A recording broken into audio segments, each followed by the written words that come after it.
Gracias, amigos, a lo largo y ancho del territorio nacional, a todos nuestros compatriotas que sintonizan este humilde espacio llamado Ágora Popular del Perú por el mundo, a nuestros hermanos aymaras, a nuestros hermanos quechuas, pueblos originarios, a las 47 etnias de nuestra Amazonía. Gracias, compatriotas, gracias por permitirnos ingresar a sus hogares. A nosotros solamente nos queda agradecer, hermano, por esa enorme sintonía, porque aquí se dice la verdad, hermano. Muy bien, vamos a empezar, hermano, con lo siguiente. Compatriotas, mira, el gobierno de la señora Dina Boluarte está muy, pero muy preocupada. Y, hermano, anula, pues, hermano, si no hay nada, anula, si no hay nada, anúlalo. ¿Ya? Está muy preocupada, ¿por qué? Porque la Organización de las Naciones Unidas se ha pronunciado, ha dicho de que en el Perú se trata de no investigar los crímenes en los Andes. ¿Se trata de qué? De tratar de impedir la investigación para llegar a la verdad. Esto lo vamos a demostrar acá, compatriotas. Pero antes de... un poco de historia. Siempre es bueno empezar con esto. La República de Chile, escuche este hermano, y la República de Panamá, ¿no?, se encuentran en una encrucijada, ¿no? Están muy preocupados por lo que está pasando en el Perú, pero no están preocupados porque no se investiga acá la corrupción, el genocidio de nuestros hermanos santoandinos. Estas dos naciones latinoamericanas están preocupados, ¿por qué? Por el puerto de Chancay. Por el puerto de Chancay. ¿Por qué, hermano? ¿Por qué? Mira, un poco de historia. El canal de Panamá une esos dos grandes masas de agua, que es el Atlántico y el Pacífico. ¿Perfecto? Muy bien. En este momento, por ejemplo, para que los productos de esta parte de América llegue a los países asiáticos, se demora aproximadamente 45 días, tanto por el canal de Panamá y también por el, ¿cómo se llama este que está en Chile, en el extremo sur de Chile, por Cabo de Hornos? 45 días a más. Entonces, ¿por qué están preocupados los panameños y los chilenos? Porque cuando el próximo año entre en vigor ¿cómo se llama acá?, el puerto de Chancay, los productos van a llegar a todos los países asiáticos en menos de 30 días. Entonces eso los tiene muy preocupados, y están aún más preocupados porque en Arequipa, gracias al gobierno regional de Arequipa, hay un proyecto para hacer otro megapuerto, donde, si no me equivoco, el lugar se llama Corío. ¿Cómo se llama? Corío, en Arequipa. Y el país que está más contento que nosotros es Brasil. ¿Por qué Brasil? Porque Brasil va a cumplir su sueño de ser un país bioceánico, vale decir, va a tener salida por el Atlántico y por el Pacífico. Muy bien, hermano. Pero ¿qué es el canal de Panamá? Es un gigantesco megapuerto, ¿no? Para entenderlo, ¿qué cosa es el canal de Panamá? Hermano, el canal de Panamá, la construcción del canal de Panamá demoró 10 años. 10 años. ¿Quiénes lo construyeron? Los estadounidenses. Mira, Antes de que se inicie la construcción del canal de Panamá, era presidente norteamericano el señor William McKinley. Este señor muere asesinado el 14 de septiembre del año 1901. ¿Y su sucesor quién era?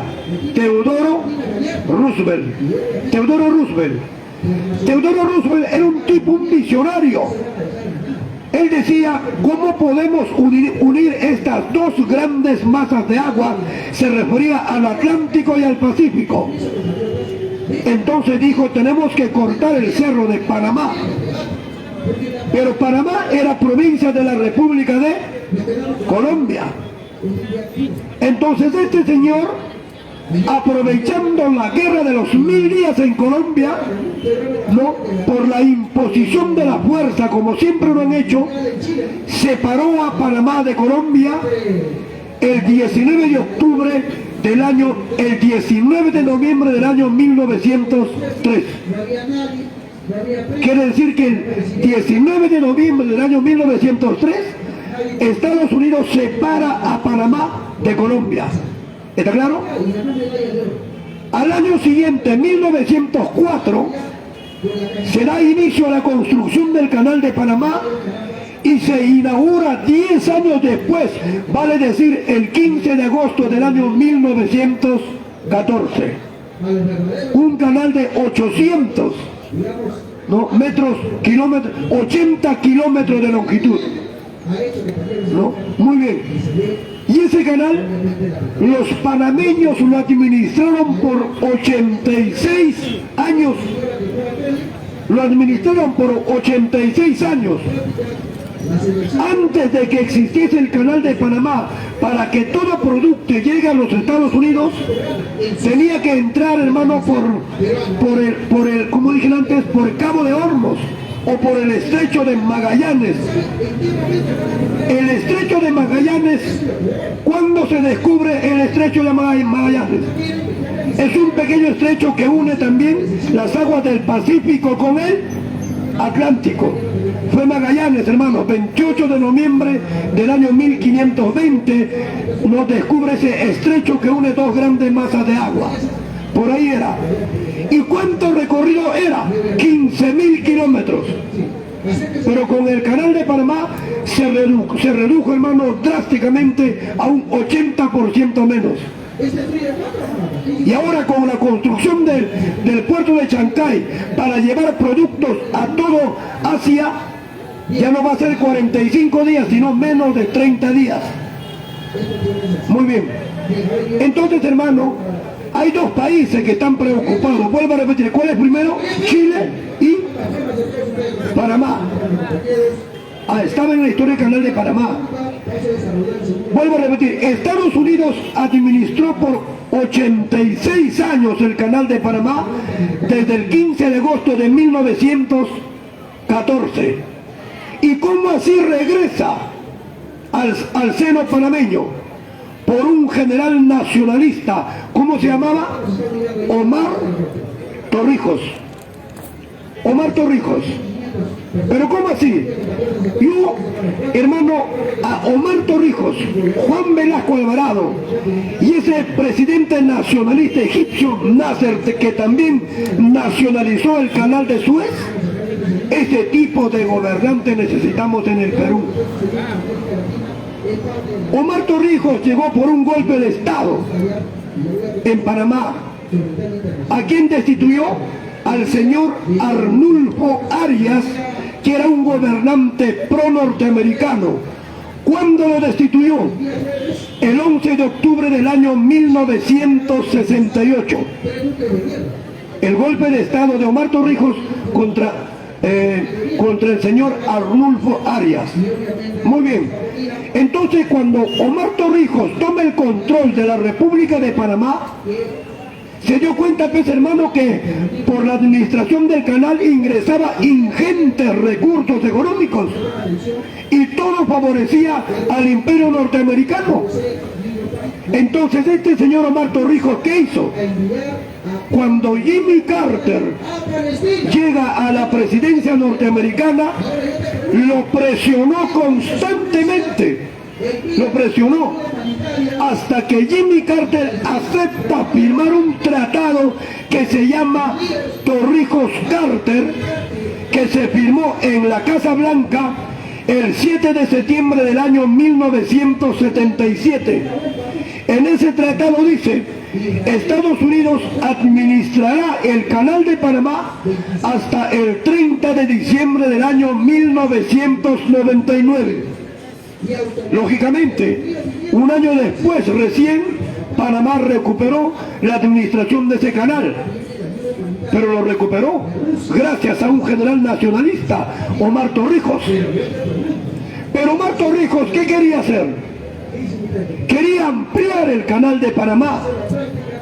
Pero para la ampliación del canal de Panamá, Omar Torrijos descartó totalmente el capital norteamericano y dijo: voy a utilizar tecnología y capital japonesa.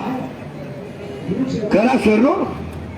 Eso no le gustó al imperio, a tal manera que el 30 de junio del año 1981, cuando Omar Torrijos sobrevolaba la bahía de Panamá, su avioneta explotó. Ahí murió Omar Torrijos. ¿Y quién había realizado ese atentado? La CIA. Ellos lo reconocieron cuando se desclasificaron los documentos sobre este atentado. Eso está clarito, hermano, ¿ya? Un poco de historia para entendernos. Muy bien. Ahora, con la construcción, ya está muy avanzado. El puerto de Chancay es un megapuerto con capital chileno. ¿Y cuál es la ventaja de los peruanos? La ventaja es que nosotros, el Estado peruano, va a sacar sus productos para ir sin pagar un solo cobre. Pero todo aquel que saque, los chinos, todos los que llegan a su país, van a tener que pagar impuestos. Y Brasil ya se anotó. Brasil ya se anotó. Y Chile va a sacar sus productos por acá. ¿Y por qué lo va a sacar por acá? Porque a ellos les conviene llegar en menos días, mejor dicho, llegar en 30 días que en 45 días. Bolivia va a sacar por acá. Otros países se van a sumar. ¿Eso trae desarrollo o no, hermano? Pero mucha gente dice: no, pero se afectan a los comerciantes allá en Chancay. Se está afectando a algunos comerciantes. Les digo algo, hermano. Ese super megapuerto, seguramente, estoy seguro que va a dar trabajo a gran mayoría de los que viven en Chancay. Y va a ser un polo de desarrollo, no solo para Chancay, para Huaral. ¿Usted sabe, hermana, cuántos han elevado la cotización de los predios en Chancay? Ya no puedes adquirirlo. Carísimos. Y no afecta casi nada porque son túneles. Son túneles, por ahí van a salir toda la mercadería. A mí me parece muy bien. Beneficio para el Perú, más ingresos para la caja fiscal. Pero Chile está preocupado. ¿Por qué está preocupado? Porque ellos siempre tenían ese sueño de dominar por siempre en el Pacífico. Lo dijo su principal ideólogo chileno, Diego Portales Palazuelo, en su libro La Doctrina Portales. Decía: debemos dominar por siempre en el Pacífico. El desarrollo económico del Perú será la ruina de Chile. Ahí está Benjamín Vicuña Maquena. Está el mismo Augusto Pinochet Ugarte, que junto a Diego Portales Palazuelo son los más grandes ideólogos de la geopolítica chilena. Por eso yo soy, hermano, el peruano más recalcitrante antichileno, porque sé cómo eran estos señores en su tiempo y cómo la élite chilena lo ha copiado, como dice la doctrina Portales. Pero esto los va a desplazar a un segundo plano, el puerto de Chancay. Y, hermanos, ya hay un logo que reza: de Chancay a Shanghái. ¿Está bien o no? De Chancay a Shanghái. Va a haber desarrollo, hermano. No se asusten, es un tiempo, poco a poco se va a sentar aún más. Muy bien, ahora el Brasil. Brasil. ¿Recuerdas que hace 2 o 3 meses atrás Lula da Silva viajó a la China? ¿Y con quién se entrevistó? Con el presidente chino Xi Jinping, ¿no? Uno de los temas que trataron justamente fue el puerto de Chancay. Nosotros, ¿con qué río tenemos conexión con el Atlántico? El Amazonas. El Amazonas es parte de Brasil, Perú y desemboca en el Atlántico. Ese es un gran polo de desarrollo por esos lugares. Por eso Brasil está contento. 15 días menos de gasto. 15 días menos para llegar a cualquier país asiático. Y van a entrar en mano inmensas barcazas de gran capacidad de tonelaje. El puerto del Callao va a quedar chico. Allá está, va a estar la mata, la matriz del movimiento comercial, Latinoamérica, el mundo, especialmente el continente asiático. ¿Eso es bueno o es malo, hermano? Te pregunto. Es bueno. Para mí está muy bien. ¡Viva el Perú! Muy bien. Pasando a otro plano, hermano. Todos los benditos días, el señor Otárola, toda esa cúpula corrupta, genocida, ¿no?, sale a decir de que el Perú está en recesión económica por culpa del señor Pedro Castillo Terrones. Oiga, ya pues, señora Dina Boluarte, señor Otárola, eso ya usted nadie lo cree. Todos los benditos días, todo. Ah, qué triste, ¿no? No hacen nada. ¿Y por qué no hacen nada? Porque no tienen política de Estado, porque no tienen planeamiento, no tienen absolutamente nada, son improvisados. El norte sigue como está y estamos a la vuelta de la esquina sobre este fenómeno global que va a golpear no solo al Perú, sino a muchísimos países de nuestro planeta. ¿Qué se está haciendo? Nada. Este señor López Aliaga, que es hincha de Milei, no, ni siquiera se atreve a limpiar el río Rímac. Ahí está, todo negro. ¿Qué dirán los turistas cuando vienen acá y ven ese río pestilente? ¡Qué bestia! Ahí está, negro, ¿o no, hermano? Pero te pregunto, ¿esto se puede remediar o no? Se puede remediar. Señor alcalde, ¿sabes dónde está la trampa para que el río esté negro? Aquí en Hacho. ¿Ha visto ese conglomerado de puentes arriba abajo? Ahí al costado hay una fundidora. Ahí funden metal. Y todo el residuo de la fundición lo echan al río. Pero la gente dice, yo no veo nada. ¿Qué vas a ver, bueno, si es subterráneo? Ahí está la solución. Y más arriba. Todo esto se puede corregir. Pero tenemos un alcalde que está haciendo barra a Milei. ¿Ah? Este alcalde hace barra a Milei. Allí dijo ese mismo día de la votación en Argentina, ¿qué dijo? Estoy muy contento. Estoy lleno de alegría porque Milei está arrasando en Argentina. Este es un farsante, hermano. Este señor es el más mentiroso que el que habla. Este me gana. Milei. ¿Sabes qué ha dicho el Papa? El Papa Francisco le ha enviado un mensaje a su país de origen, Argentina. Le ha dicho lo siguiente: no podemos creer a una persona mentirosa y que no tiene historia. Lógicamente que no dijo nombre, pero dijo, no podemos creer a una persona mentirosa que no tiene historia. Eso fue para Milei, ese que no tiene ley. ¿Ah? Ahora está tranquilo. Ahora ya no es ese león que rugía. Ahora es ese Michi ¿no? Ese Michi domesticado. ¿Cómo es, no? Así es, hermano. ¡Viva el Perú! Muy bien, hermano.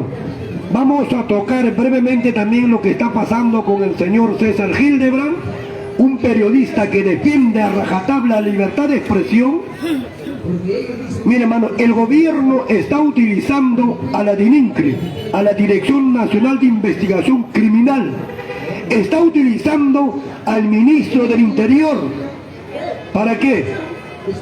Esta es una manera de amedrentar, esta es una manera de amenazar solapadamente, ¿no?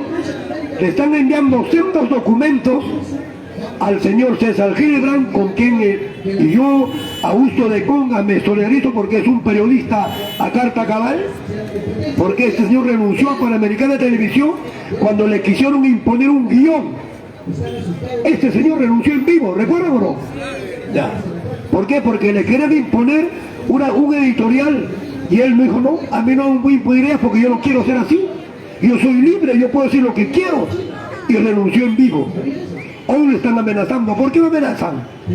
Porque este señor, como el Ágora Popular, aquí denunciamos públicamente los actos de corrupción de la señora fiscal, de la señora Dina Boluarte, de Matárola. El genocidio lo hemos denunciado. Hemos dicho que los generales que han ido a declarar a la fiscalía por los crímenes de los Andes han dicho que la señora Dina Boluarte tenía pleno conocimiento de todo que ocurría en los Andes. A ella no le interesaba parar el genocidio. Eso han dicho los generales. ¿Y qué está pasando ahora, hermano? Lo están amedrentando. Pero este chato se ha parado bien, ¿ah? Ha dicho, los yo no les tengo miedo. Les ha dicho, yo no estudié maestría para ser imbécil. Y si gustan podemos ir a los tribunales. Y si me siguen jodiendo, voy a ir hasta instancias internacionales. Es que ¿sabes qué pasa, hermano? Cuando tú conoces tus derechos, cuando tú eres una persona leída y sabes que cualquier forma de atropellamiento en tu vida personal, sabes, puedes actuar, puedes denunciar. Pero si no sabes, te atemorizas. Aquí al lado nos han denunciado al señor Leonardo Castañeda, pero hemos dicho la verdad. ¿Ah? Así es. Por eso, hermano, tienes que leer tus derechos. Mínimo tienes que saber tus derechos constitucionales: libre expresión, libre tránsito, a la libre reunión, a la inviolabilidad del domicilio. Son lo básico que el ciudadano debe saber. Pero ahora ya aprobaron una ley. Ahora el señor policía te pide, tú tienes que entregarle, porque hay una ley. Y si te niegas a entregar, te llevan a la comisaría por 4 horas, ¿no? Por 4 horas, ahí te tienen 4 horas conjugando. ¿Ah? Esta es una forma, pues, hermano, de amedrentamiento, de presionar, no sé, hermano, de meter miedo a la persona. Qué triste, ¿no? No. Hay una ley también que han aprobado, mira. Señores rateros, escuchen. Señores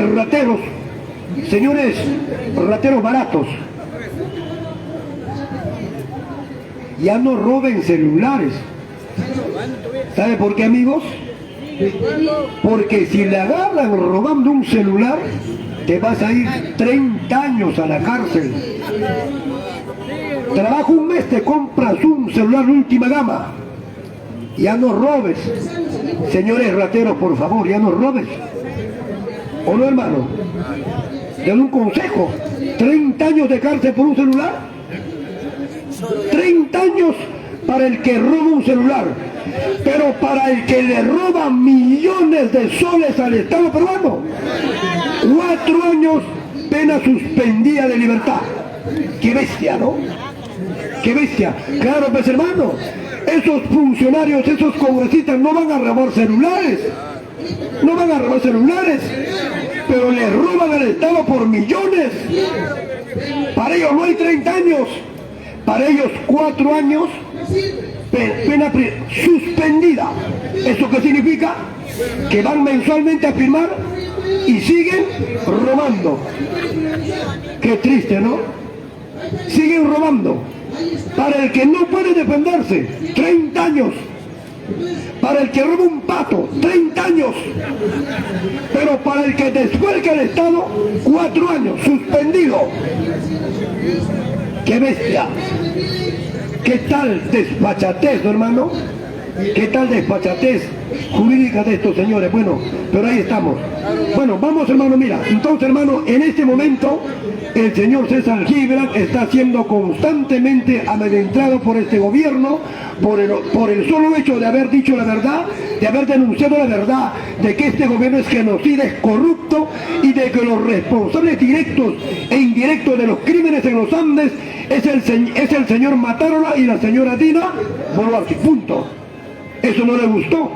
Aquí en las redes aparece Otárola amenazando a los fiscales.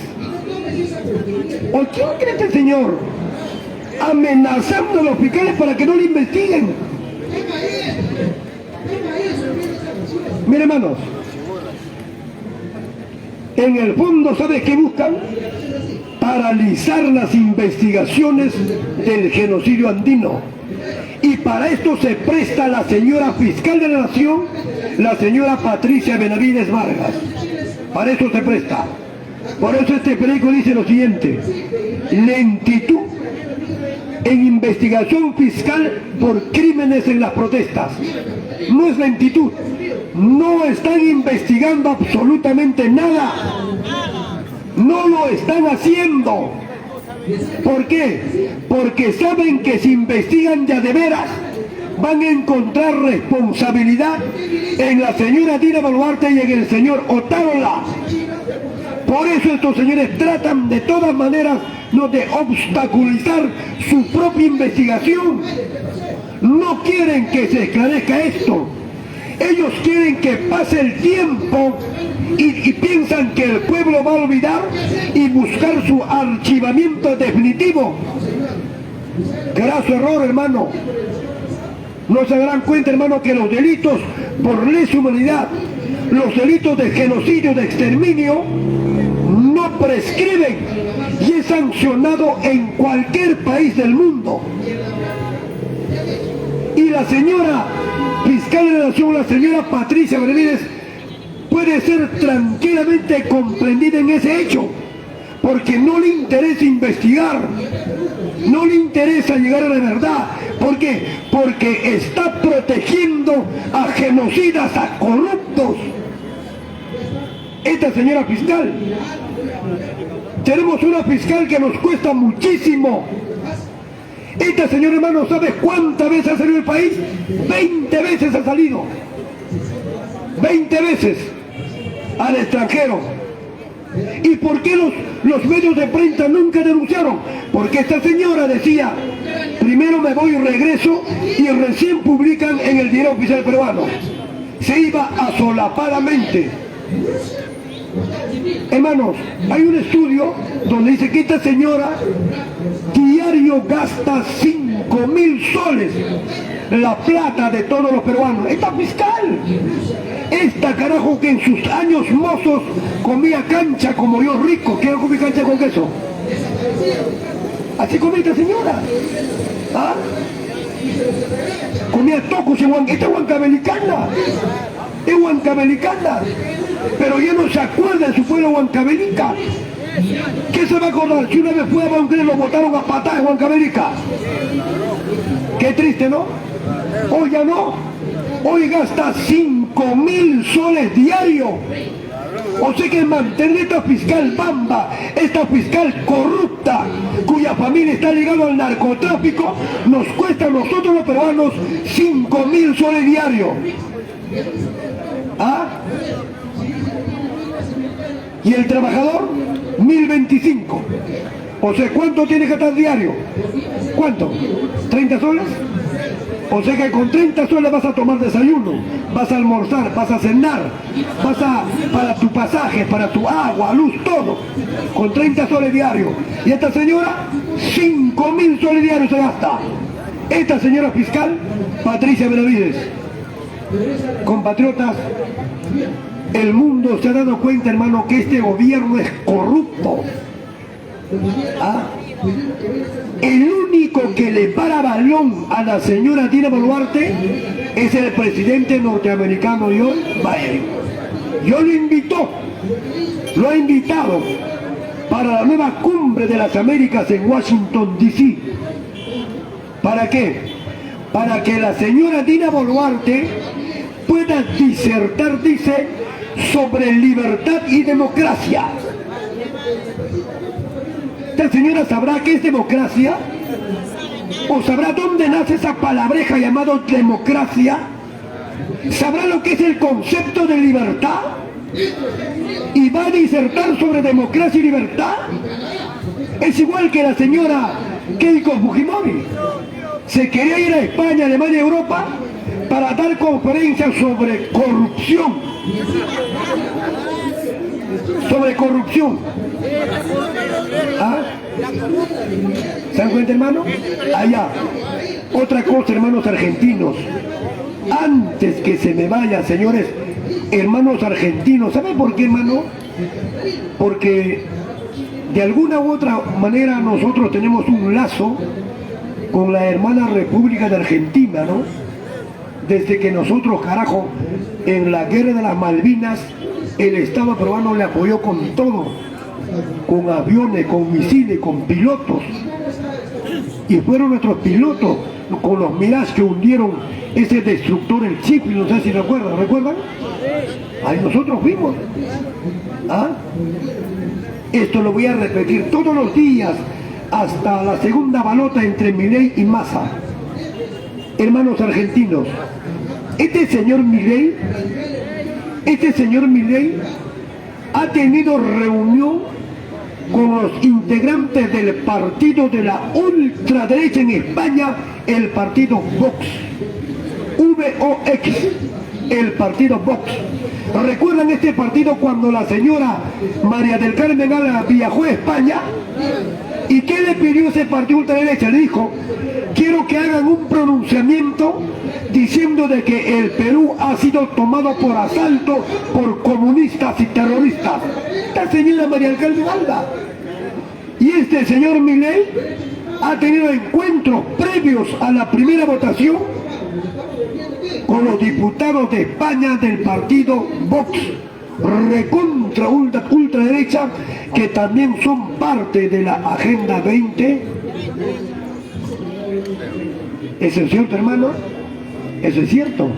Pero todo se va a ir al carajo con Putin. De eso no tenga la menor duda. Otra cosa, esto lo voy a repetir una vez más. Todos nosotros hemos visto o tenemos conocimiento de que Milei admira a Margaret Thatcher. ¿Lo ha dicho o no? Yo admiro a Margaret Thatcher, la dama de hierro. Así ha dicho, hermanos argentinos. Pero este señor Milei no tiene en cuenta que Margaret Thatcher ordenó desalojar a los argentinos de la isla de las Malvinas el 2 de abril de 1982.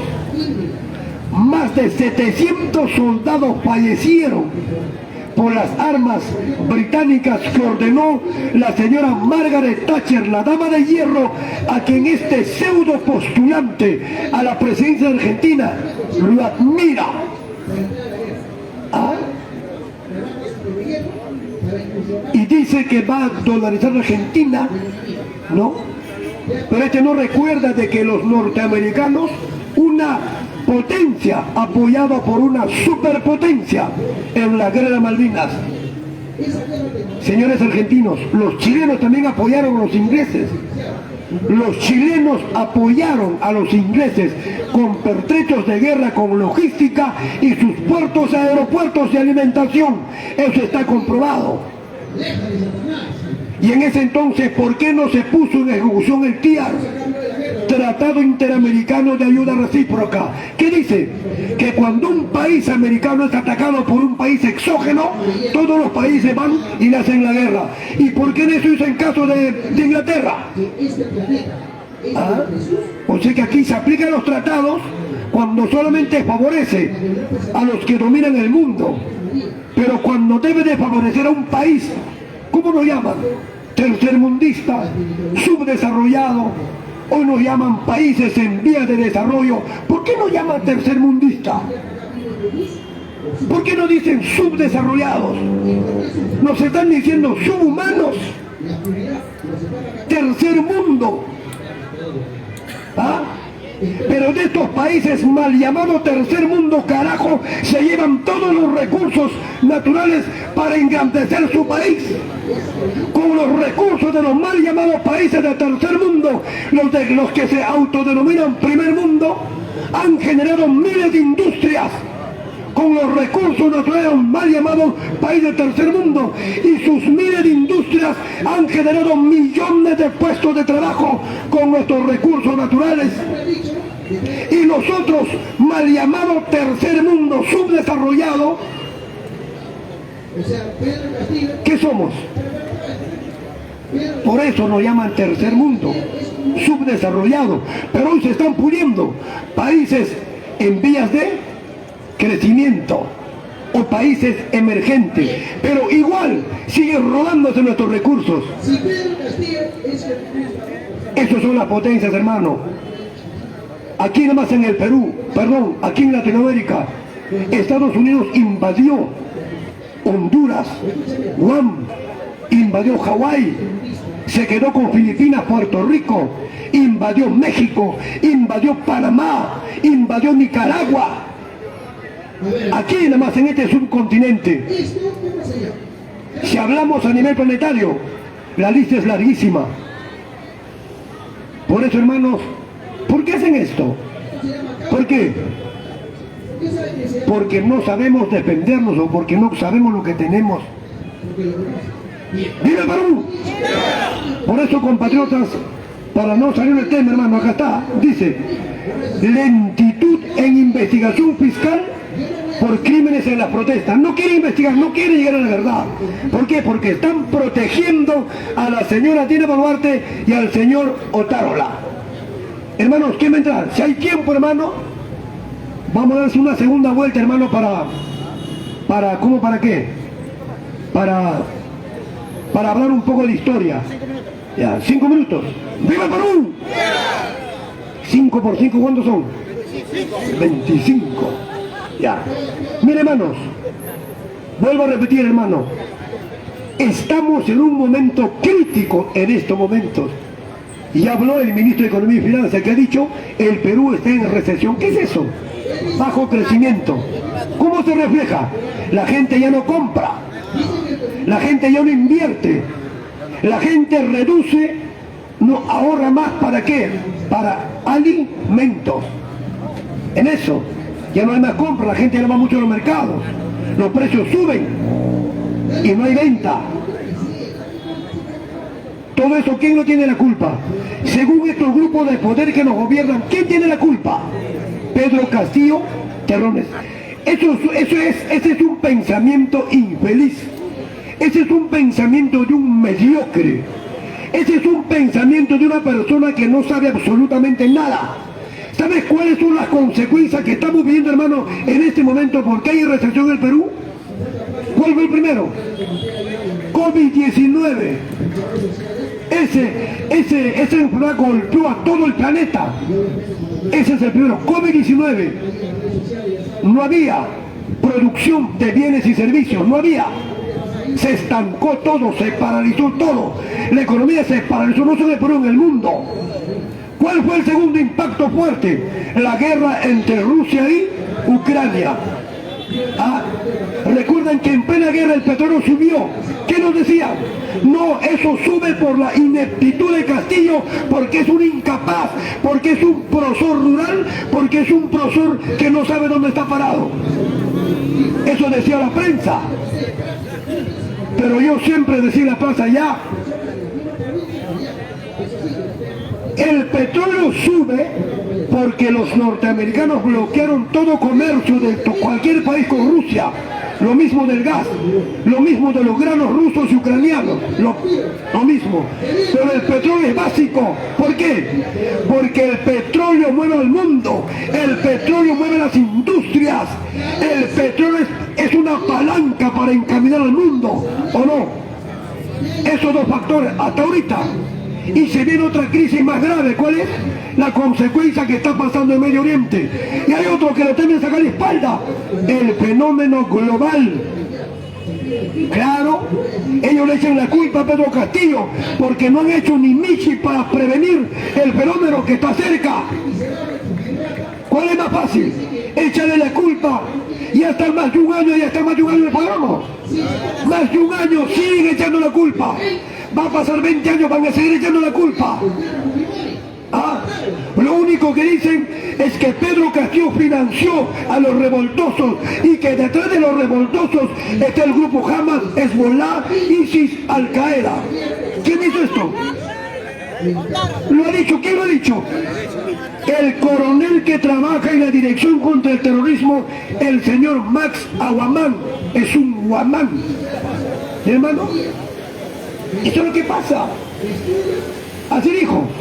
Detrás de esas protestas en los Andes, aquí en Lima, está el grupo Hezbollah Líbano, el libanés, está Al Qaeda, está ISIS, está Hamas. O sea que detrás de Augusto de Congas estaban puros esos grupos terroristas. ¿Cómo es, no? ¿Eso qué es, hermano? Eso ni siquiera se llama psicosocial. Eso es una bestialidad. Ese es un pobre analfabeto porque no sabe lo que está diciendo. Y yo le pregunto a este señor, ¿quién creó Al Qaeda? ¿Quién creó ISIS? ¿Se acordará? ¿Sabrá? No sabe. ¿Quién lo creó? ¿Quién? Estados Unidos crea ¿cuándo? Cuando invade Irak. ¿Y quiénes son los que integraron Al Qaeda? Cuando Estados Unidos invade Irak, captura a Saddam Hussein, lo lleva a los Estados Unidos y el 30 de diciembre de 2008 lo ahorca. ¿Sabe cuál fue el gran error de Estados Unidos? Desactivar al ejército iraquí de más de 120.000 hombres.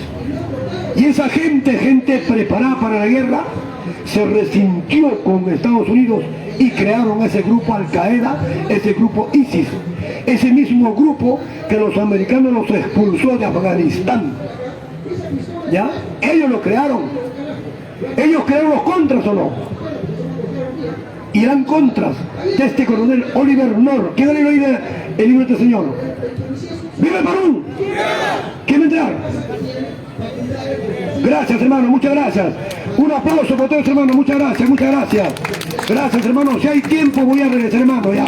¡Viva el Perú! Tome ese término sionismo. Porque Sion, escuche, Sion es una colina que queda en Jerusalén. El monte de Sion. De ahí viene el sionismo. El monte de Sion. Muy bien. Pero ¿dónde nace el sionismo? ¿Sabe dónde nace el sionismo? El sionismo o el movimiento sionista nace en Basilea, Suiza. Ahí, un judío llamado Teodoro Herzl, convocó al primer congreso sionista entre el 29 y el 31 de agosto del año 1897. El primer congreso sionista del 29 al 31 de agosto de 1897 en Basilea, Suiza. ¿Y qué buscó ese congreso sionista? Buscó crear o fundar una tierra para la nación judía. Lo primero que dijeron, nosotros podemos comprar tierras. Queremos, si no nos dan tierra, vamos a comprarlo, porque tenemos plata. Tenemos plata, decían. ¿Y desde cuándo el judío empieza a tener plata? Toda la vida han tenido. Pero ¿dónde está la génesis para que los judíos, hermanos, tengan muchísimo dinero? Pese a la diáspora que hubo en diferentes etapas de nuestra vida. ¿Sabe dónde fue, hermano? En la Edad Media. en la época del medioevo, en la época del oscurantismo religioso. ¿Cómo así? En esos tiempos, ¿no?, los señores feudales que defendían al papado, al cristianismo. ¿Quién impone el cristianismo católico en el mundo? ¿Sabe quién fue? El emperador romano. Eso fue el concilio de Nicea. Pero el que realmente lo saca fue Teodosio, emperador romano, en el año 380 de nuestra era. El cristianismo católico. Y el papado, el papado recién aparece en el siglo VI. O te digo algo, hermano, estos sucesores, ¿de quiénes se creen? De Pedro, ¿sí o no? Ellos creen que son sucesores de Pedro, pero Pedro vivía encima de brillantes de oro, ¿no? Jesús vivía en oro, no. Nos estamos en el tema. Mira, ¿qué buscaban? Buscaban un hogar judío, pero para ellos estaban dispuestos a comprarlo porque tenían dinero, sí. Pero ¿cómo el judaísmo empieza a tener dinero? En la Edad Media, los señores feudales, ¿qué hacían? Prestaban dinero con, ¿cómo se llama? Con intereses. Prestaban dinero con intereses los cristianos en la época del medioevo. Pero después se dieron cuenta de que prestar dinero con interés era un pecado. ¿Por qué? Porque en la Biblia dice, la usura es un pecado. La usura es un pecado. Y prohibieron el préstamo de dinero en la Edad Media, los señores feudales. Lo prohibieron. ¿Y quién agarró ese mercado de préstamo? Los judíos. ¿Y por qué los judíos? Porque en su libro sagrado, ¿cómo se llama? La Torá se llama, ¿no? ¿Qué dice la Torá? ¿Cómo? El que tiene plata habla, habla como quiere. La Torá. ¿Qué dice este sagrado de los judíos? Dice lo siguiente: si el que sirve a Dios tiene mucho dinero, va a servir mejor a Dios. Ellos empezaron a prestar dinero con altos intereses. Por eso Hitler decía, si dejamos que el judío amasa fortuna, ellos van a dominar el mundo. Hitler lo decía. Por eso este señor, bueno, para mí está mal que ha hecho también, hermano, crea pues la noche de los cristales, la noche de los cristales rotos. La noche de los cristales rotos, 1938. ¿Para qué creó la noche de los cristales rotos? Para capturar a todos los judíos en Alemania y llevarlos a los campos de concentración en Polonia, Auschwitz, Sobibor, Treblinka, entre otros. De ahí se escapó también Henry Kissinger, se escapó también este señor, ¿cómo se llama? El que rechazó la presidencia israelí, ¿cómo se llama este señor? Ahorita recuerdo su nombre. Albert Einstein. Este señor, aunque es increíble, hermano, rechazó la presidencia de Israel. Lo rechazó. Él dijo, no, yo tengo 72 años y yo no soy político, soy científico y yo no sabría qué hacer como presidente de Israel. Arrochó la presidencia de Israel.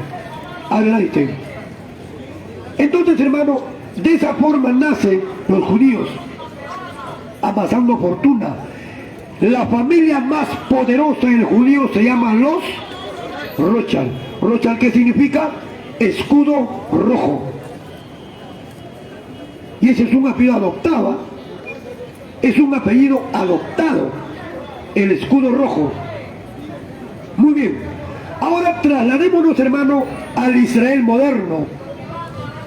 Al Israel, ¿cómo se crea? ¿Cómo nace Israel? ¿Cómo nace Israel? Aquí tiene que ver un peruano llamado Arturo García Salazar, integrante de una comisión de las Naciones Unidas para el caso de Palestina. Recuerden que su nombre era Arturo García Salazar, que había sido ministro de Relaciones Exteriores entre los años 1918-1919 durante el gobierno de José Pardo y Barreda, el que dio las 8 horas peruanas de trabajo. ¿Recuerdan? Este señor fue José Pardo y Barreda. 8 horas para trabajar, 8 horas para la familia, 8 horas para descanso. 3 por 8, 24. Pero hoy nadie trabaja 8 horas, trabaja 12, 14 horas. ¿Está claro? Muy bien. Entonces, mira, ¿cómo nace el Estado judío? Brevemente, porque tenemos 10 minutos más. ¿Cómo nace el Estado judío? Miren, hermanos, había un judío que se llamaba Haïs Weizmann. ¿Quién era Haïs Weizmann? Era un científico. Este señor inventa la corodita, o también lo llaman la acetona artificial. ¿Y qué es este elemento químico? Este elemento químico servía para producir explosivos. Antes de conocerse la corodita o la acetona artificial, cuando disparaban una bomba o un cañón, salía demasiado humo. Pero cuando inventan la acetona artificial o la corodita, inventado por Haïs Weizmann, que dicho sea de paso fue el segundo presidente de Israel, y cuando muere él, le envían una carta a Albert Einstein para que ocupe la presidencia. Albert Einstein la rechaza. Es otra historia. Mira, la invención de la corodita o acetona artificial cayó de perillas ¿a quiénes? Al almirantazgo inglés. Estos señores se alegraron con esa invención muchísimo e invitan a Haïs Weizmann, ¿no?, a una reunión con el almirantazgo inglés, o los marinos, pero los marinos, los almirantes, los contralmirantes marinos. Potito menos que se aleja un rato, ¿no? Mira, y cuando Haïs Weizmann está con los almirantes ingleses, un almirante le pregunta y le dice: señor Haïs Weizmann, por su invento nosotros le vamos a apoyar en lo que usted desee. ¿Qué desea usted? Le dicen: yo quiero un hogar judío. Quiero construir un hogar judío, una nación para el pueblo judío. Y el almirantazgo inglés dijo: ya, vamos a hacer todo lo posible. ¿Quién era el rey de Inglaterra? Enrique V. Enrique V ordena a su ministro de Relaciones Exteriores, al señor Arthur Balfour, y le dice: escribe una carta y dígale al líder sionista, a Lionel Walter Rothschild, otra vez, judío, le dice: envíe una carta y dígale que nosotros le vamos a conceder un territorio en la franja de Palestina. ¿Y por qué el rey inglés se tomó, ¿no?, ese hecho de decir: nosotros te vamos a dar un lugar en la franja de Palestina? Porque Inglaterra, estamos hablando del año 1917, porque Inglaterra, cuando termina la Primera Guerra Mundial, con la firma del Tratado de Versalles el 28 de julio del año 1919, ¿no?, y de acuerdo a ese tratado se crea un organismo de alcance planetario que se llamó la Sociedad de Naciones, la Sociedad de Naciones, que es antecesora de la ONU. Esa Sociedad de Naciones le entrega a la corona británica la administración de la franja de Palestina. ¿Hasta cuándo? Hasta las 12 del día del 14 de mayo de 1948. Apunten esa fecha: 14 de mayo de 1948. Hasta ahí. Muy bien. Arthur Balfour escribe una carta de 67 palabras y le entrega a Lionel Walter Rothschild. Ahí dice: nosotros te vamos a apoyar para crear un Estado judío. Pero primero le dijeron: ¿por qué no compras un lugar en el cuerno africano? Vale decir, en Somalia, Sudán, Eritrea, etcétera, etcétera. No quisieron, muy lejos. Y le dijeron: entonces te podemos dar un lugar en la Patagonia, Argentina. Tampoco quisieron.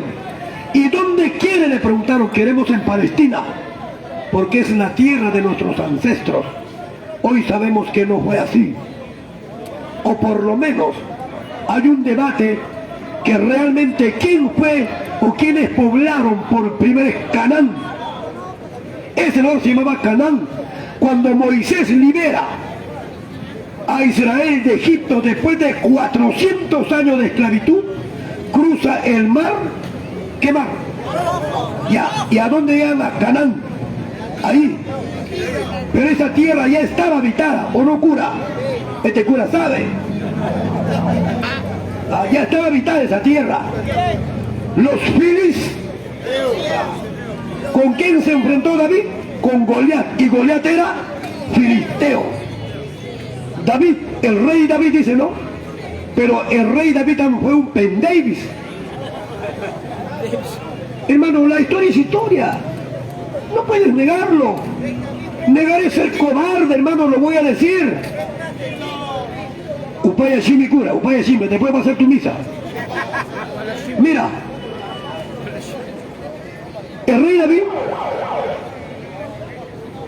se enamoró de una mujer, hermosa mujer, llamada Betsabé. Pero ¿quién era Betsabé? Betsabé era una dama casada, tenía esposo. ¿Quién era su esposo? El capitán del ejército de David, llamado Urías el Hitita. Urías el Hitita era el esposo de Betsabé.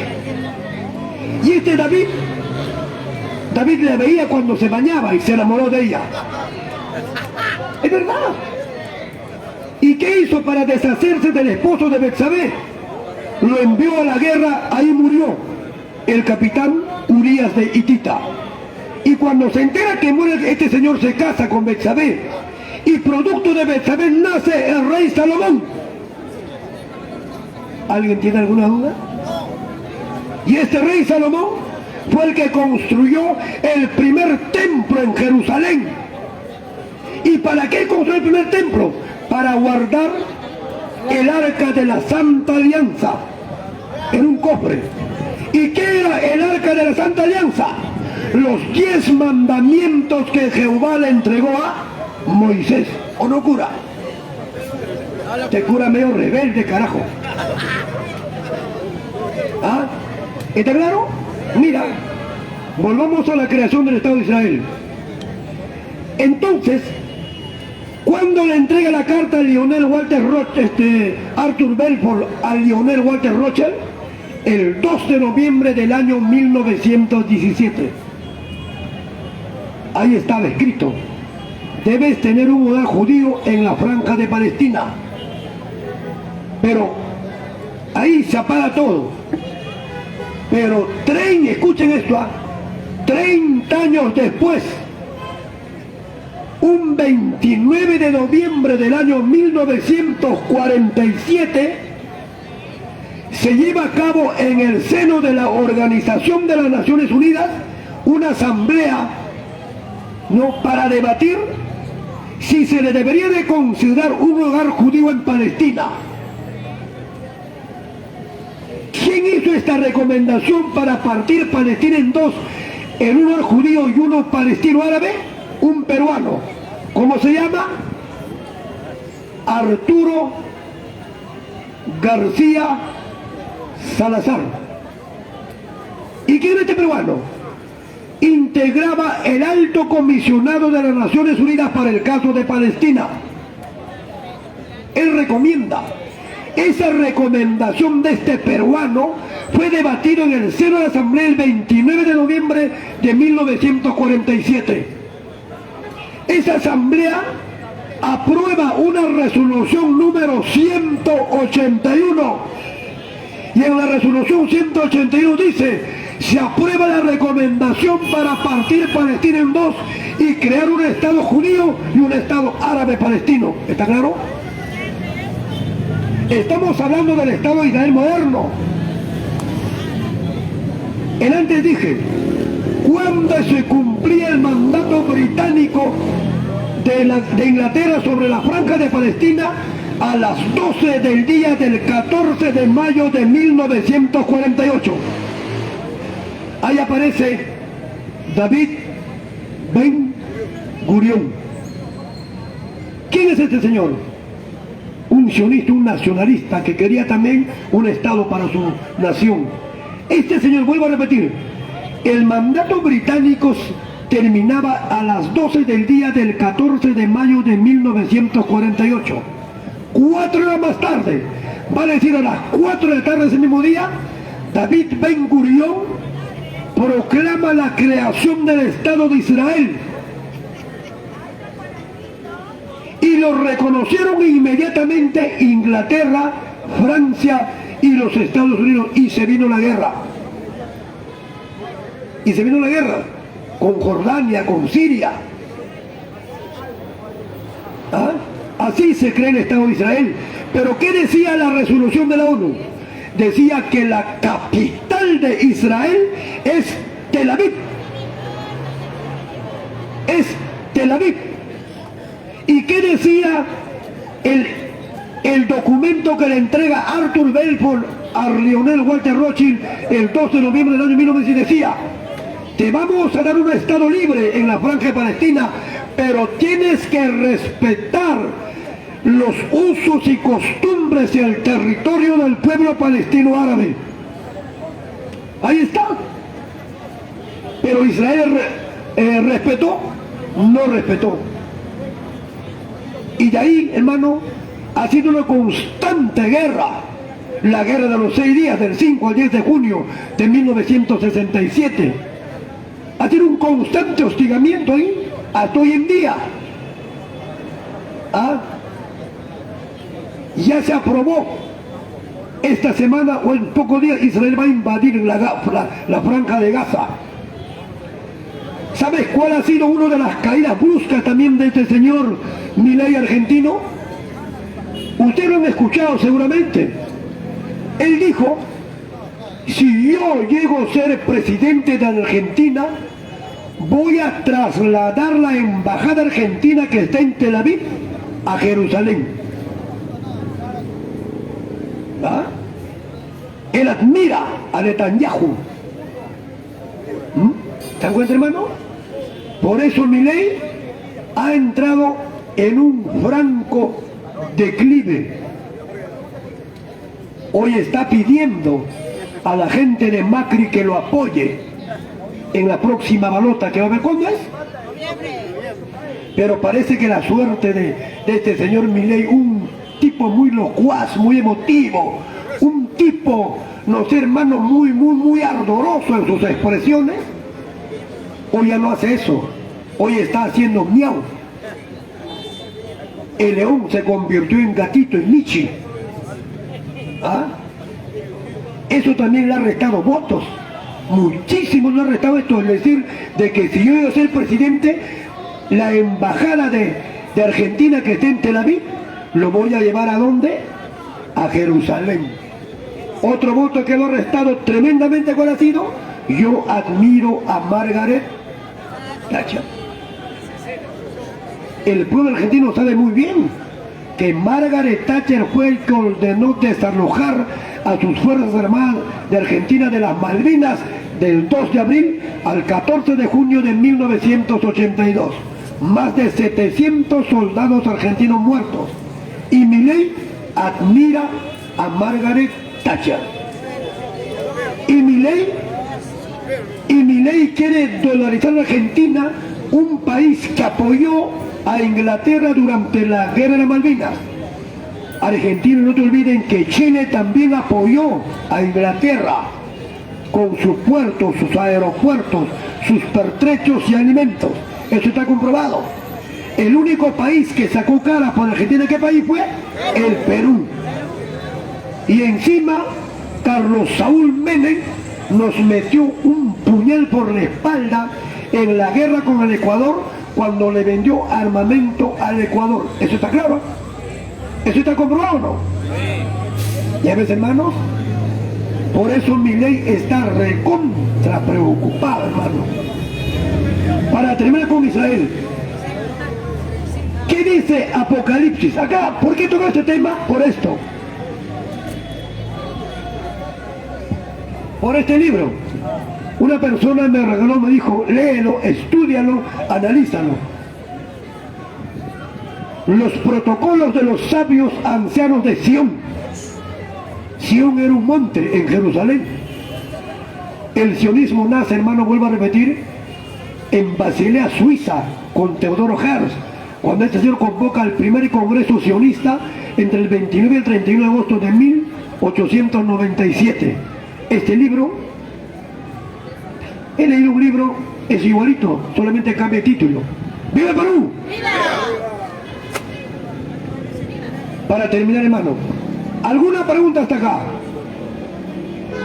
¿Alguna pregunta? ¿De dónde viene el término judaísmo? De Judá, de las 7 tribus o las 12 tribus de Judá, hermano. Pero ¿por qué la pelea entre dos naciones, Palestina e Israel? Si los dos son de la misma sangre. ¿Por qué? Isaac, ¿hijo de quién es? De Abraham. Ismael, ¿hijo de quién es? De Abraham. Los judíos son descendientes de Isaac. Los árabes descendientes de Ismael, ambos son hermanos. Una guerra fratricida. Hermano, esta es una historia muy bonita. Bueno, vamos a pasar a lo nuestro brevemente. ¿Qué tiempo tenemos? ¿5? 5. Mire, hermano, primero lo nuestro, después el resto. Iba a hablar de esto, pero como me entregó el libro, es necesario explicarle un poco. Lógicamente que no puedo saber todo. Acá dice la destrucción del imperio de los incas. Compatriotas, ¿hubo destrucción acá o no? Hubo destrucción. Hubo destrucción. Pero ¿qué nos dicen los libros oficiales de la historia del Perú? La conquista. La conquista. Hermanos, acá no hubo conquista. Aquí hubo invasión. ¿Qué cosa se conquista? Lo inhóspito, lo inhabitado.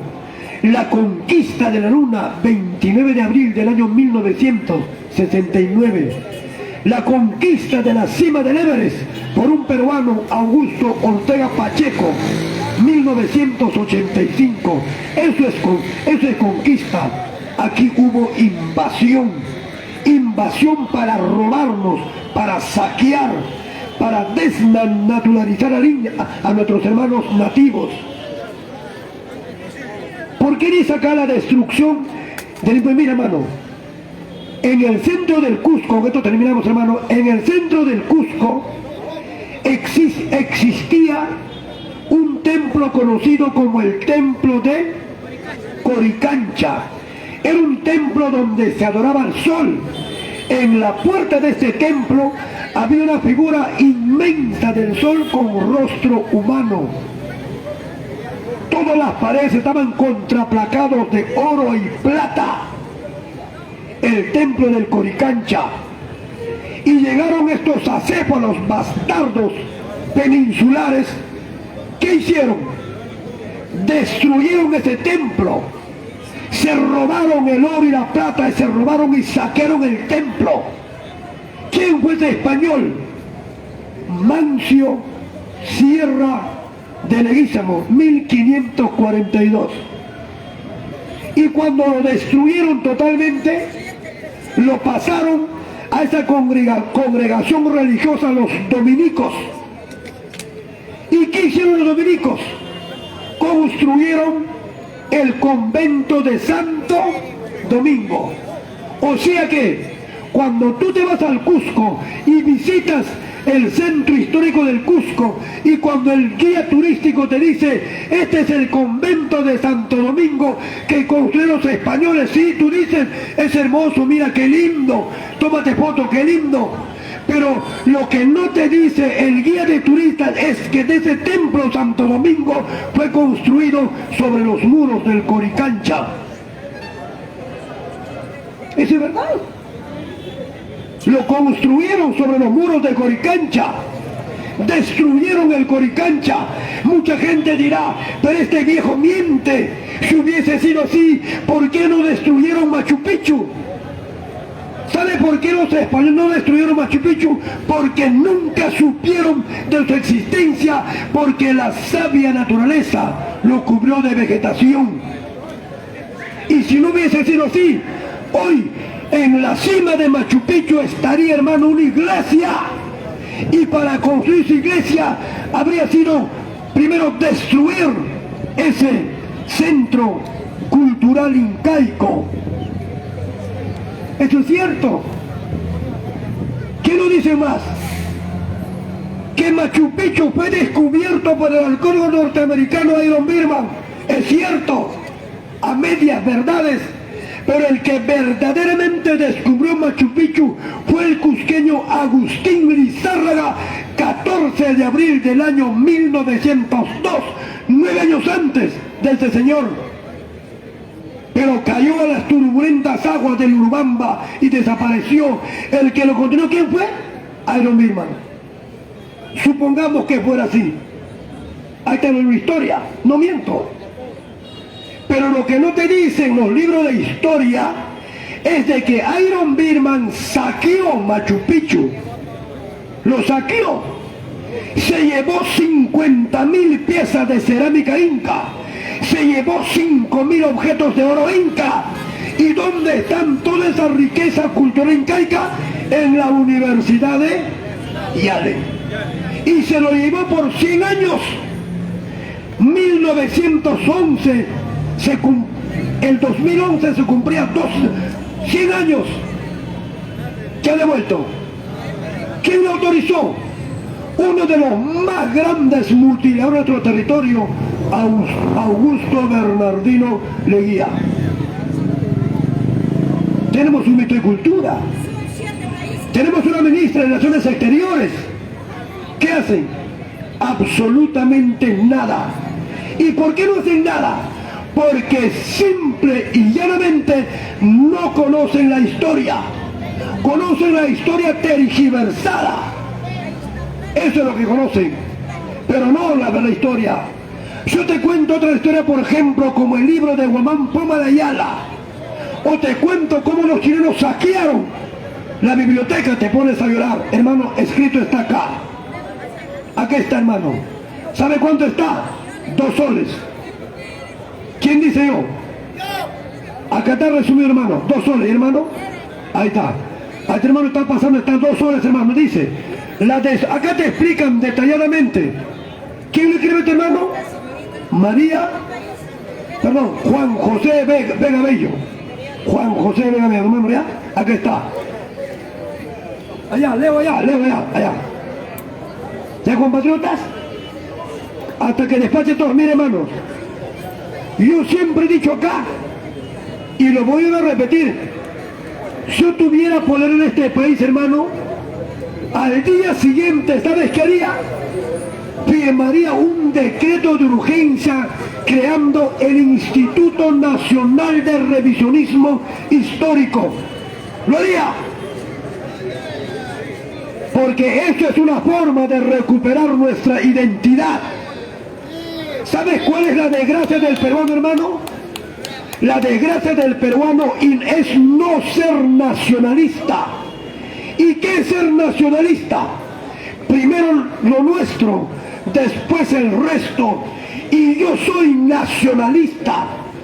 Me considero del linaje de la casta de estirpe de militares nacionalistas como Juan Velasco Alvarado. Y hermanos, ¡viva el Perú! ¡Viva! ¡Viva el Perú! ¡Viva! Compatriotas, para terminar, apúrate, Leo. Compatriotas, para terminar, mira. Allá. ¿Hay espacio todavía? Dale, Omar, dale. Y hermano, mira, por eso, hermano, tenemos que recuperar lo nuestro. En estas futuras elecciones, hermano, el pueblo tiene que tomar el control del poder legislativo y el poder ejecutivo. Podemos hacerlo, pero no lo vamos a hacer para destruir, lo vamos a hacer para reconstruir, no para unir, no para desunir, sino para unir. Yo estoy convencido, hermano, que estos 30 años de neoliberalismo, de explotación brutal al pueblo peruano, los grupos de poder han construido gigantescos muros que nos han dividido, porque la brecha social se ensancha cada día más. Pero nosotros somos capaces, o somos lo suficientemente capaces para construir puentes por encima de esos muros, para unir, para reconstruir, para recuperar este país, compatriota. Eso es la consigna. Eso es la consigna que cada uno de nosotros debemos llevar a casa. Somos el verdadero poder. Somos la verdadera fuerza. El poder popular está en nosotros, porque el poder emana del pueblo y nosotros somos del pueblo. ¿Se dan cuenta, hermanos? Por eso, hermanos, estas próximas elecciones tenemos que demostrar que nosotros queremos este país. Basta ya, hermanos, de tanto saqueo. ¿El gobierno nos hace caso? A nadie hace caso.